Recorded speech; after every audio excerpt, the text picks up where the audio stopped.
The sky above Earth turned strange that day. It was a normal Tuesday until all screens across the planet suddenly went blank. Commander Olivia Martinez was on the bridge of the EDF Relentless when it happened. She had been with Earth's defense fleet for 15 years, but nothing had prepared her for this. "Report," she said, keeping her voice steady despite the cold feeling growing in her stomach. "Multiple objects just appeared at the edge of our solar system," said Lieutenant Paul Fisher. His fingers moved quickly over his control panel. "They're massive, Commander. Nothing like we've ever seen before." The main screen flickered back to life. It showed 7 enormous ships. They were sleek and dark, shaped like arrowheads pointed at Earth. Each one was bigger than any city on the planet. "Are they responding to our signals?" Olivia asked. "Yes, ma'am, they're broadcasting on all frequencies. The message is repeating in over 300 languages, including all major Earth languages." Olivia nodded. "Let's hear it." The voice that filled the bridge was deep and seemed to buzz slightly. It did not sound human. "People of Earth, we are the Zivari Empire. Your world is now under our protection. Prepare to receive our representatives. Any resistance will be met with immediate destruction." The bridge fell silent. Olivia took a deep breath. "Get me the Secretary of Defense," she said. Within hours, the United Nations called an emergency meeting. Leaders from around the world gathered in New York while millions watched from their homes. The aliens had sent a smaller ship to orbit Earth. They wanted to meet. Richard Caldwell adjusted his tie for the 5th time. As Earth's top diplomat, he had been chosen to meet the aliens.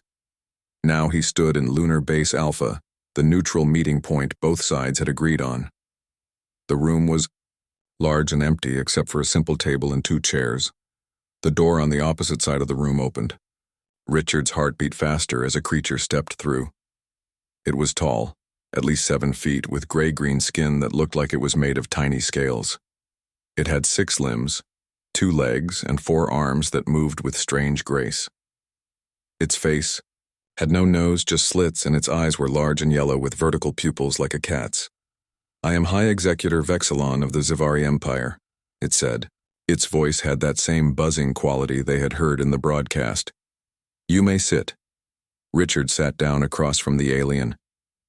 "I am Richard Caldwell, representing the United Nations of Earth. We welcome peaceful contact with your civilization." The alien's mouth opened in what might have been a smile, showing rows of small, sharp teeth. "Peace is available to you, human, on our terms." Over the next hour, Vexilon explained the situation. The Zivari Empire had conquered 17 star systems. Earth would be the 18th. They offered what they called a simple choice: join the Empire willingly or be destroyed. "Your species will provide resources and workers," Vexilon said. 20% of your population will serve in our military or labor forces. The rest may continue their lives under our rules." "And if we refuse?" Richard asked, trying to keep his voice steady. "Then we will remove your species and repopulate this world with more cooperative beings." The alien's eyes narrowed.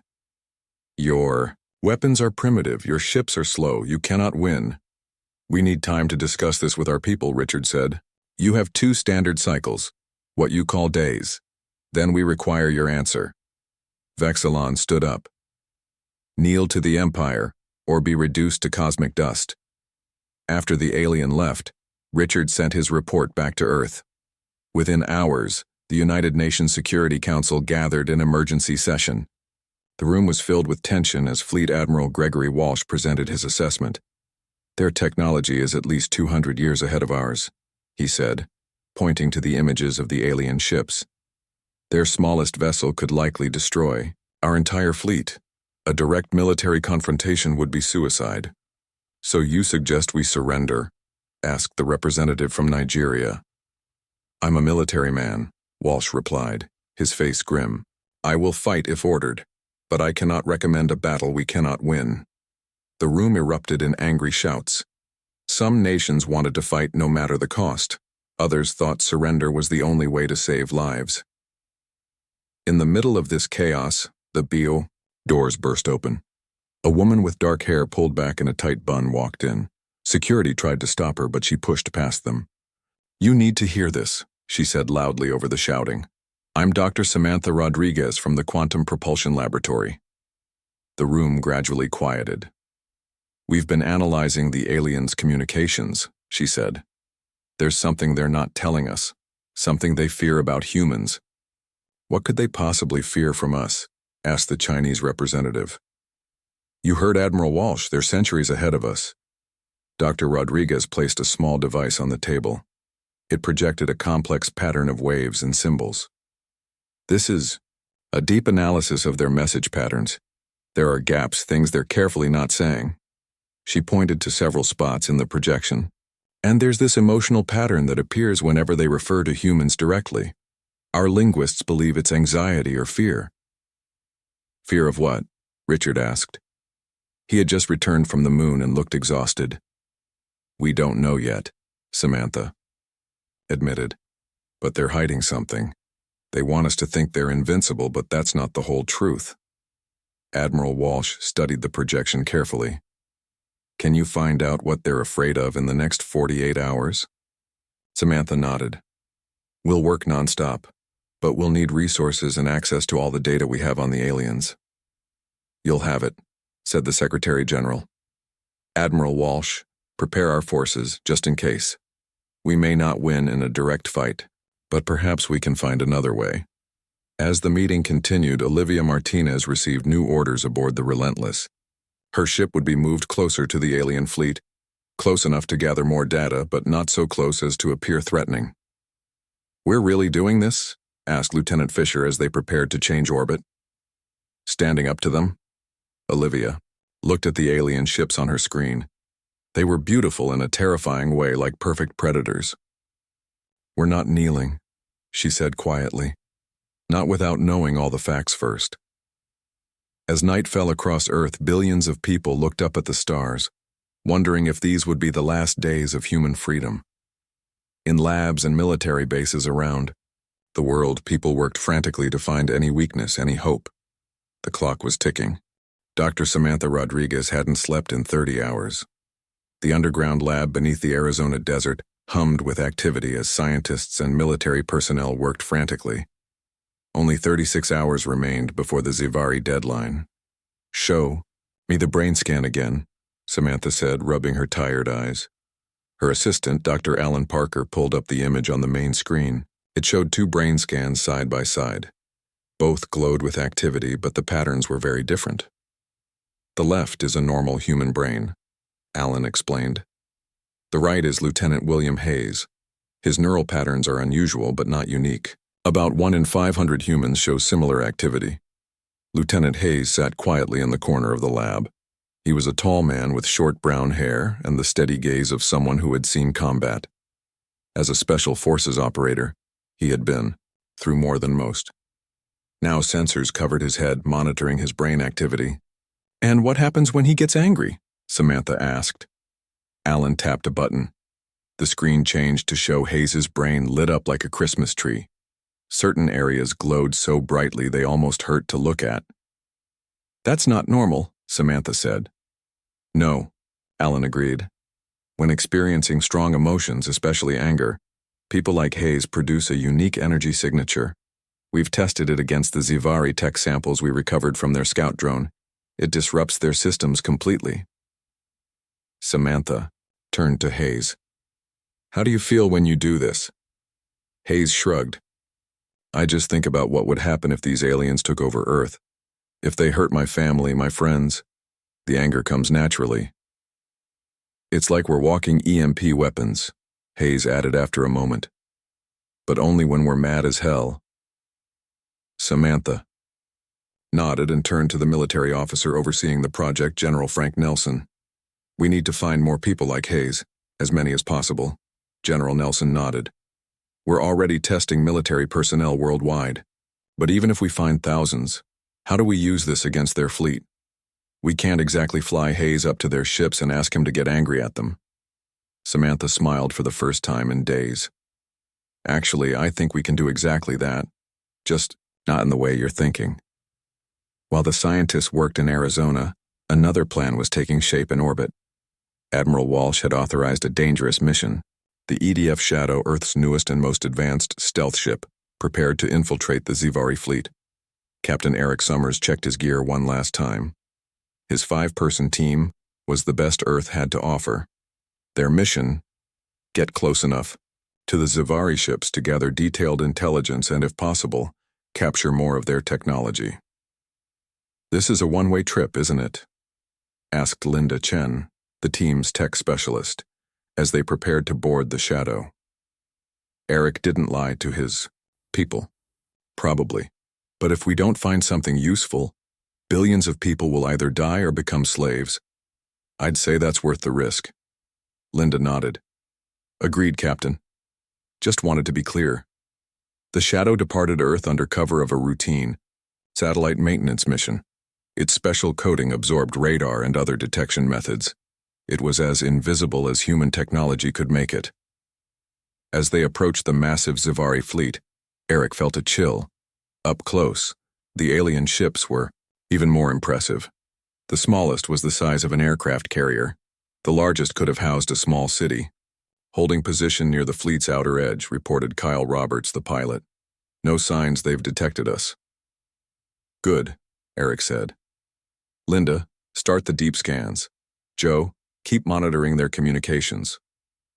For 6 hours they drifted among the alien ships gathering data. The Xivari vessels operated on principles human science barely understood. But Linda was a genius at making connections. "Captain, I think I've found something," she said eventually. "Their ship design has a strange feature. These structures here," she pointed to her screen, "appear to be some kind of emotional dampeners." "Emotional dampeners?" Eric asked. "Yes. From what I can tell, the Xivari have engineered their species to suppress strong emotions. These systems seem to reinforce that suppression. It's like they're afraid of their own feelings."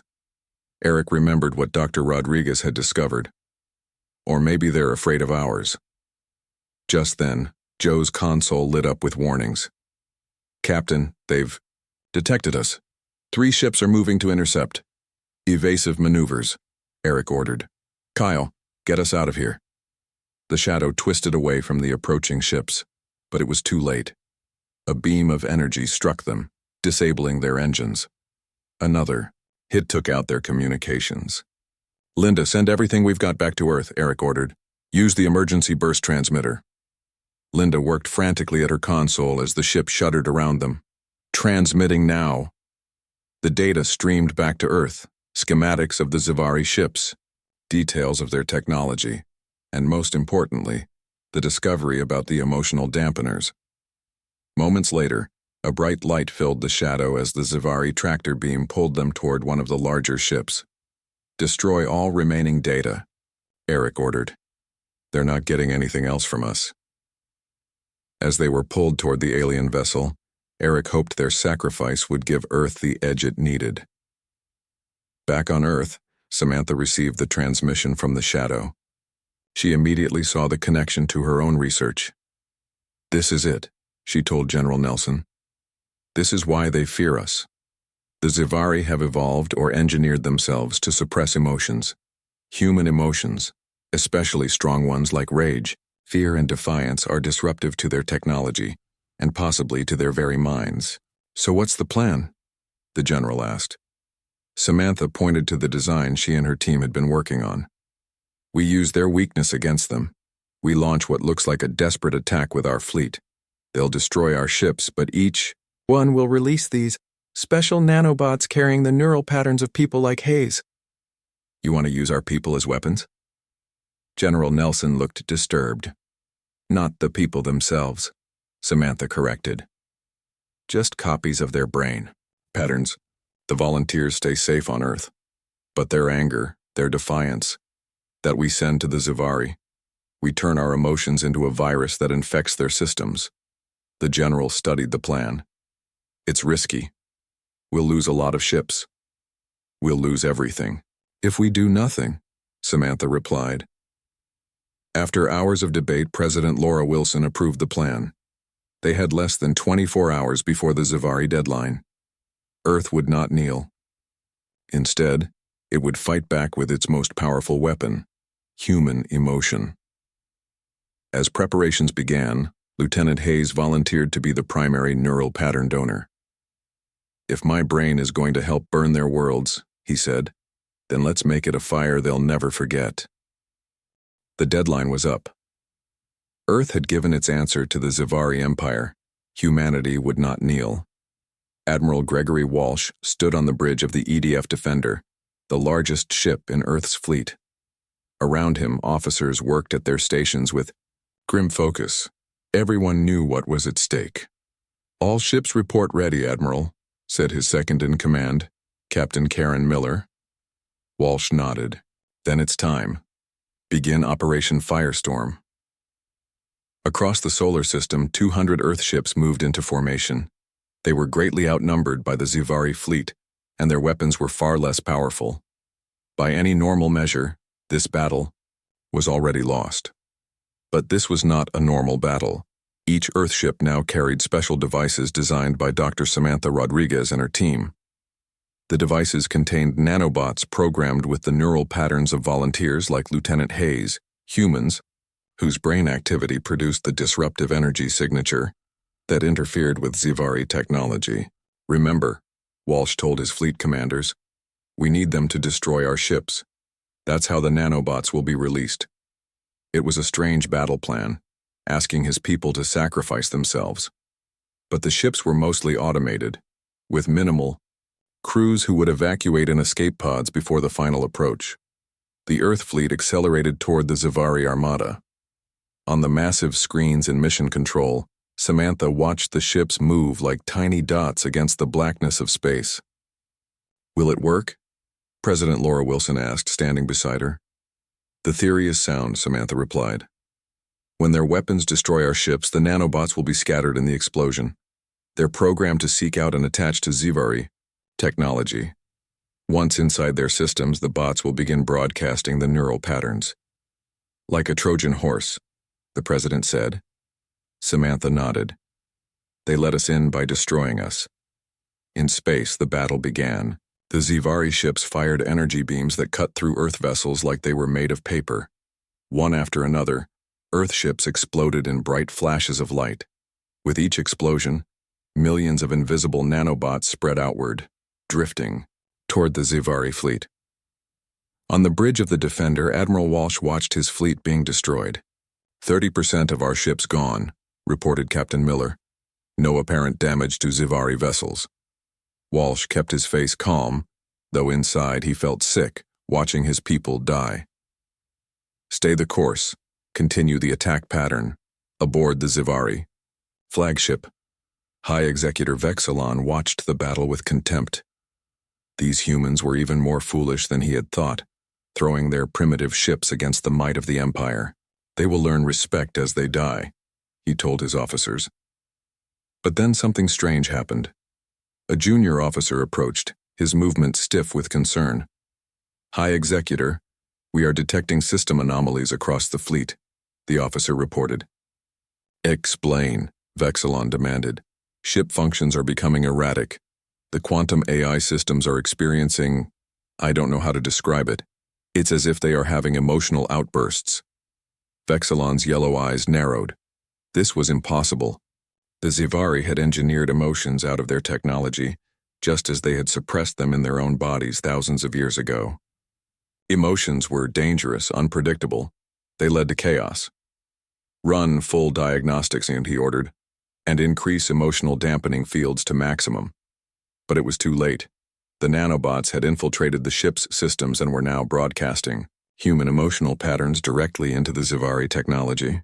The ship's quantum AIs, never designed to handle such intense feelings, began to malfunction. On the Defender, Admiral Walsh received the first reports of Zivari ships showing signs of distress. "It's working," he said quietly. Phase 2. Now, the remaining Earth ships changed formation. Instead of sacrificing themselves, they now targeted specific points on the struggling Zivari vessels. Points identified from the data Captain Summers and his team had sent before their capture. Back in Narration mission control, Samantha watched as the tide of battle shifted. The nanobots are affecting their systems more quickly than we expected, she told the president. Their emotional dampening technology is actually making it worse for them. They have no defenses against these feelings because they've spent so long suppressing them. President Wilson leaned forward. And our captured people? Captain Summers and his team? Samantha pointed to a large Zivari ship near the center of their fleet. They're likely held there, on their prison vessel. We've instructed the nanobots to avoid critical systems on that ship. On the prison ship, Captain Eric Summers felt the change. The lights flickered, and the strange humming that filled all Zivari ships became unsteady. The door to their cell suddenly opened. What's happening? Linda Chen asked as they cautiously looked out into the corridor. I don't know, Eric replied, but I'm not waiting around to find out. Let's move. They made their way through the ship, past confused Zivari guards who seemed unable to focus. Some were clutching their heads as if in pain. They can't handle it, Joe said as they watched a Zivari officer collapse. Whatever's happening, it's affecting their minds. Eric remembered what Linda had discovered about the emotional dampeners. It's emotions, human emotions. Somehow our people found a way to use what we discovered. They found their way to a hangar bay where small Zivari shuttles were docked. Linda quickly figured out the basic controls. I can fly this, she said. It's actually not that different from the simulators we trained on. As they escaped the prison ship, they saw the battle unfolding around them. Earth ships, though fewer in number now, were successfully attacking the larger Zivari vessels, which moved sluggishly, or not at all. Back on the Defender, Admiral Walsh received the best news of the day. Sir, we're picking up a Zivari shuttle transmitting on our emergency frequency. It's Captain Summers and his team. They've escaped. For the first time in days, Walsh allowed himself a small smile. Bring them in. In mission control, Samantha made another discovery as she analyzed the data coming in from the battle. The neural disruption effect is spreading through their fleet faster than it should, she told the president. It's transmitting through their own communication network. She turned to face President Wilson, her eyes wide with the implications. We can send this through their faster-than-light communications. We can target not just this fleet but Zivari systems light years away. President Wilson stared at the display showing the locations of known Zivari worlds. You mean we could strike at their home systems, their civilian populations? Yes, Samantha said quietly. We have that capability now. The president was silent for a long moment. The Zivari had come to conquer Earth, to enslave humanity or destroy it. Now humans had the power to do the same to them. Military targets only, she finally said. We will not become the monsters they believed us to be. Samantha nodded and began to reconfigure the system. The humans had found their weapon. Now they would use it not just to defend Earth, but to take the fight to the Empire itself.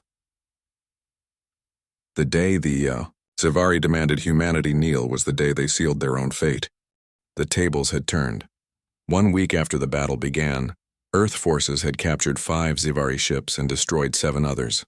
The rest of the alien fleet had retreated to the edge of the solar system, their systems crippled by what the media now called the Rage Protocol.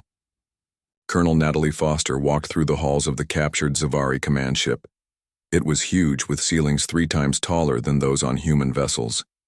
Everything was built for the larger Zivari bodies. Humans had taken over the ship and were learning to use its technology. Status report, Natalie said as she entered what had once been the Zivari bridge. Lieutenant John Russell looked up from a console he had been studying. We figured out most of their weapons systems and the engines. The translation program is working better now, too. We can read about 90% of their databases. Good, Natalie said. And the faster-than-light communications? Ready? For your test run, Colonel. Natalie nodded. She had been chosen to lead the first strike team against Zivari military bases beyond the solar system. Using the captured ships and the Rage Protocol, they would attack the heart of the Empire. Gather the team, she said. We leave in 3 hours. In Arizona, Dr. Samantha Rodriguez was teaching Lieutenant William Hayes how to control his unique neural patterns with more precision. The nanobots work best when the emotional signature is focused, she explained. Blind rage is effective, but targeted anger is better. Hayes sat in a special chamber, his head connected to monitoring equipment. He had been practicing for days, learning to direct his emotions like a weapon. I think about my brother, Hayes said. He was on the EDF Courage when it was destroyed in the first attack. I picture his face, then I focus all my anger on one thought. They will pay for what they did. The monitors showed a sharp spike in neural activity, more controlled than his earlier attempts. Perfect, Samantha said. With this level of focus, we can target specific systems on their ships without shutting down life support or other essential functions. President Laura Wilson met with her advisors in the White House. The room was tense but hopeful for the first time since the Zivari arrived. Our counteroffensive is ready, said Defense Secretary Alan Reeves. Colonel Foster will lead the attack on their military bases in the Proxima system. If successful, we'll expand to their other military installations. And what about their homeworld? Asked the president. We could target it, Secretary Reeves admitted. Their central government is located there. Taking it out would likely end the war quickly. The president shook her head. We stick to military targets only. I won't authorize attacks on civilian populations, even alien ones. With respect, Madam President, said one advisor. They came here to enslave or exterminate us. They wouldn't show the same restraint. That's why we're different, the president replied firmly. We fight to defend ourselves, not to conquer. The moment we start targeting civilians, we become what they accused us of being, savages. The meeting ended with final approval for Operation Burning Worlds. Humanity would take the fight to the Zivari, but on their own terms. On the captured command ship, now renamed EDF Vengeance, Colonel Foster addressed her strike team. 50 men and women stood before her, a mix of military personnel and scientists, who had volunteered for the mission. They gave us two options, she told them as they prepared to depart. Submission or annihilation. We're choosing a third option, victory on our terms. The team cheered. Everyone knew the risks. They would be the first humans to travel beyond the solar system, using alien technology they barely understood, to attack an enemy that still outnumbered them. But they also knew they had found the Zivari's weakness. The Vengeance powered up its engines. On Earth, billions watched on their screens as the massive ship, once a symbol of alien dominance, now carried human defenders into the stars. Captain Eric Summers, rescued from the Zivari prison ship, had been assigned to help coordinate Earth's defenses while the strike team was away. He stood in mission control next to Admiral Walsh, watching the Vengeance disappear into faster-than-light travel. Do you think it will work? Eric asked. The Rage Protocol? Yes, Walsh replied. What I'm not sure about is what comes after. If we win this war, everything changes. Humanity will never be the same. The Vengeance emerged from faster-than-light travel near Proxima Centauri, the star closest to Earth's sun. There, orbiting the red dwarf star, was a massive Zivari military base. They've detected us, reported Lieutenant Russell. They're powering up their defense systems. Deploy the Rage Protocol, Colonel Foster ordered. The ship broadcast the focused, neural patterns of Lieutenant Hayes and the other volunteers. The effect was immediate. Alarms began blaring on the Zivari base as their systems were flooded with human emotions they couldn't handle. Their shields are failing, Russell said. Weapon systems offline. Send the message, Foster ordered. The communications officer transmitted the message they had prepared. This is humanity's answer to your ultimatum. We will not kneel. Surrender your military forces now, or we will continue our attack. There was no response. Target their weapons platforms only, Foster ordered. Fire. The Vengeance fired energy beams that cut through the disabled Zivari defenses. One by one, the weapons platforms exploded. The base itself remained intact, but defenseless. After an hour, a transmission came from the base. A Zivari officer, visibly shaken, appeared on the screen. We surrender this facility, the alien said. Please cease your attack. It was the first Zivari surrender in the Empire's 1,000-year history. News of the victory spread quickly back to Earth. More strike teams were assembled as humans took control of more captured Zivari ships. Within days, attacks were launched against military bases throughout Zivari space. In her lab, Samantha made another breakthrough. "We can make the effect permanent," she told President Wilson over a secure video call. "By reprogramming their quantum AI systems, we can ensure they can never again build technology that would threaten Earth." The president considered this. Would it hurt them, their civilians, their children? No, Samantha assured her. It would only affect their military technology. They could still live their lives, build their society. They just couldn't conquer anyone else. President Wilson gave her approval. This wasn't about revenge. It was about ensuring peace.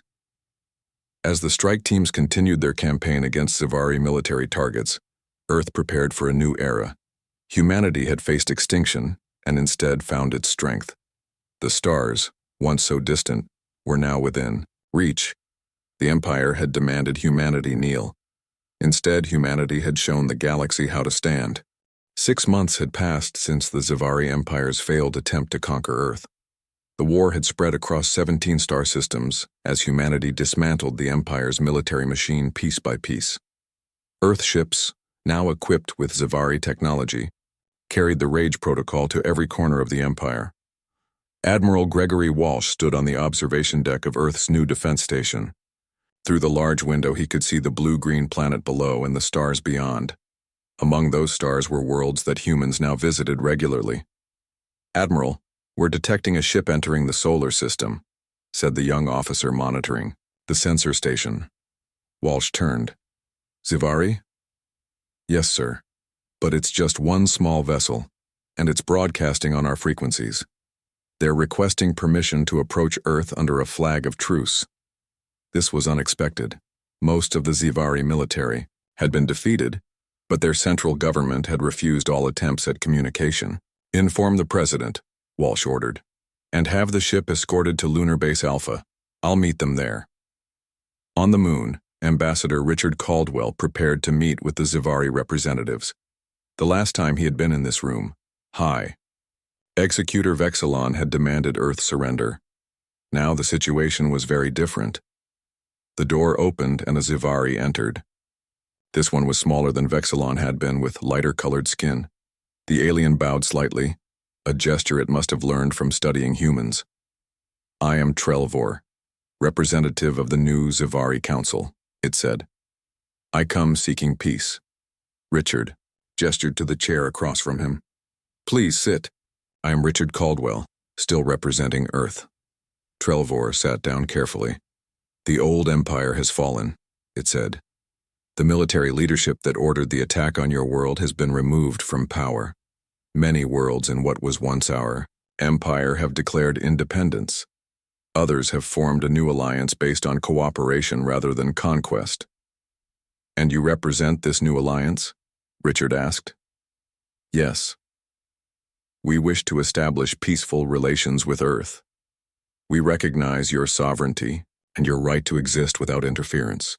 Richard studied the alien carefully. "What changed? Beyond your military defeats, I mean." Trelvor's vertical pupils widened slightly. "Your resistance inspired others. For centuries, the Empire conquered world after world. No one successfully stood against us. Then humans with far less advanced technology found our weakness and turned it against us," the alien continued. "The species we had conquered saw this and began to question the Empire's power. Rebellions broke out across our territories. Between your attacks and the internal uprisings, the old order could not survive." "And the emotional suppression? Will your people continue that practice?" Richard asked. "No. We have begun the process of reintegrating emotions into our society. It will be difficult after thousands of years of suppression, but we believe it is necessary for our evolution." Back on Earth, Dr. Samantha Rodriguez watched the meeting from the Quantum Propulsion Laboratory, which had been transformed into the Interspecies Cooperation Institute. Her team now focused on understanding alien psychology and biology rather than finding ways to defeat them. "They're actually learning from us," she said to Lieutenant William Hayes, who stood beside her. Hayes nodded. "Hard to believe. 6 months ago they wanted us to kneel or die. Now they're copying our emotional responses." "Not just copying, Samantha corrected. They're rediscovering something they lost long ago. Their ancestors felt emotions just like we do, before they engineered themselves to suppress them. In the White House, President Laura Wilson met with her advisors to discuss the Xivari peace offer. They're proposing a formal alliance, said Secretary Reeves. They want to share technology, establish trade routes, even create cultural exchange programs. Can we trust them? Asked the president. Our intelligence suggests this new government is genuine, Reeves replied. The military hardliners have been completely removed from power, and frankly, they know they can't beat us now. We've proven that. President Wilson nodded slowly. Then we accept their offer of peace, but cautiously. We'll maintain our defenses and continue developing our own technology. The peace agreement was signed 1 month later. Representatives from Earth and 12 former Xivari worlds met on neutral ground, a space station orbiting Jupiter. The treaty established boundaries, trade agreements, and mutual defense pacts. As humanity stepped onto the galactic stage, changes came quickly. The captured Xivari ships were studied and improved upon. Scientists like Dr. Rodriguez made breakthroughs in understanding both alien technology and the human mind. 1 year after the invasion, Earth launched its first true interstellar vessel, the EDF Unity. Unlike the captured Xivari ships, this one was built by human hands, incorporating the best of both human innovation and alien technology. Commander Olivia Martinez stood on the bridge of the Unity, preparing for its maiden voyage. She had been given command of humanity's first exploration mission. All systems ready, Commander, reported her first officer, Lieutenant Paul Fisher, who had served with her on the Relentless during the invasion. Good, Olivia said. Our mission is to explore, not conquer. We represent Earth and all humanity out there. Let's make sure we do it right. The Unity departed Earth's orbit, carrying scientists, diplomats, and a small military contingent. Their destination was a star system beyond those the Xivari had explored, truly unknown territory. On the observation deck, Olivia watched Earth grow smaller in the view screen. The blue planet that had almost been conquered now sent its children to the stars. They wanted us to kneel, she said quietly to herself. Instead, we taught the galaxy to stand.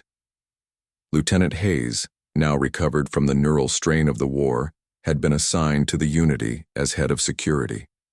He joined Olivia on the observation deck. Thinking about how much has changed, he asked. She nodded. A year ago, we were facing extinction. Now we're exploring the galaxy. It's hard to believe. The Xivari did us a favor, in a way, Hayes said. They united humanity like nothing else could have. All the old divisions, nations, religions, politics, they seem so small now. Olivia smiled. True, nothing brings people together like a common enemy. Or a common future, Hayes added, gesturing to the stars ahead of them. As the Unity accelerated to faster-than-light speed, the ship's quantum AI, designed with human emotional patterns as part of its programming, monitored all systems. Unlike the Xivari AI, this one didn't fear emotions. It embraced them, using them to better understand its human creators. On Earth, children looked up at the night sky with new understanding. The stars were no longer just distant lights. They were destinations. Some of those children would grow up to visit worlds no human had ever seen before. The Xivari Empire had meant to conquer Earth and enslave humanity. Instead, they had opened the door to the stars.